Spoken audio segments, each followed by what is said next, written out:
Just one new letter from Southland Yard. It says, Dear Sherlock Holmes and Dr. John Watson, it has come to our attention that several people are becoming ill from an unknown bacterium. Well, it looks as if the only common activity the victims have been doing within the last 48 hours is swimming in the Eeden River. We urgently need your assistance to solve this mysterious puzzle. Yours sincerely, Dr. I.N. Factive, Southland Yard. Oh, Watson, we have another case on our hands. Well, yes, but where do we start with this puzzling situation? Elementary, my dear friend. We have to get a water sample from the Eeden River, take it to our lab and test it. We need to find a solution to this problem as soon as possible, before we have more contaminated bodies on our hands. Right then, I'll go and get a water sample.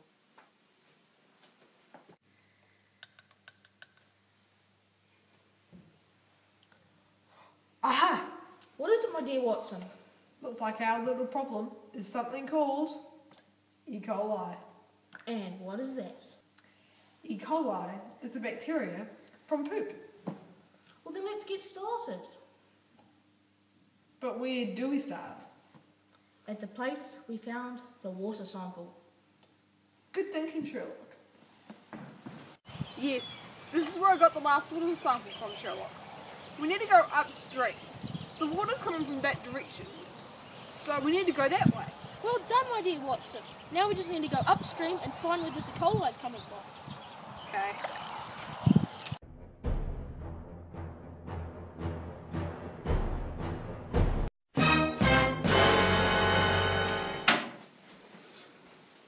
But Sherlock, I don't understand. How can a cow be a perpetrator? How can a cow make all those people sick?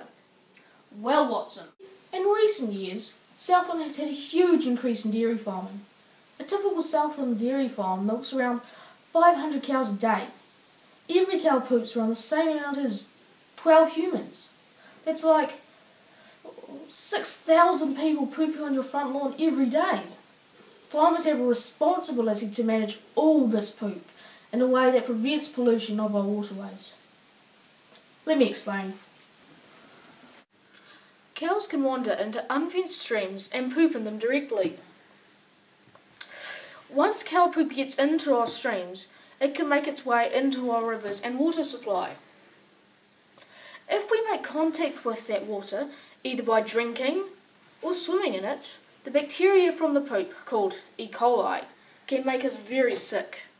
Or, if it has been raining a lot, the E. coli and high nitrates from the cow urine and poo soaks into the ground and gets into our water supplies and river streams. The same effect happens when farmers fertilise the ground with all the cow poo, and then it rains, and all the cow poo gets soaked into the water supply and poisons it. But how do we prevent this from happening? Elementary, my dear friend Watson. There are several ways we can prevent this from happening. In fact, most farmers are already following these simple guidelines. Firstly, farmers must put up a fence 3 metres away from streams or waterways to prevent cows getting into them. In fact, my dear Watson, if farmers fail to do so, they can be fined up to $60,000. Secondly, farmers collect effluent, that's cow poo and pee, and put it in storage ponds, so they can use this valuable fertiliser to spread on their fields. But it must be done correctly. They must spread it very thinly over the fields when the soil is not too wet.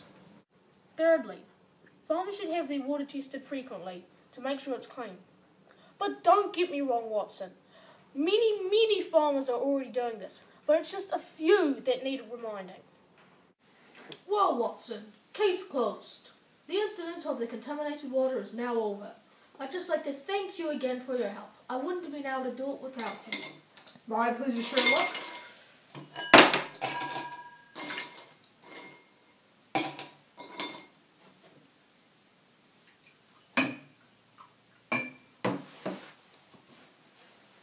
There you go, Sherlock. Cheers. Watson, don't you know I'm lactose intolerant?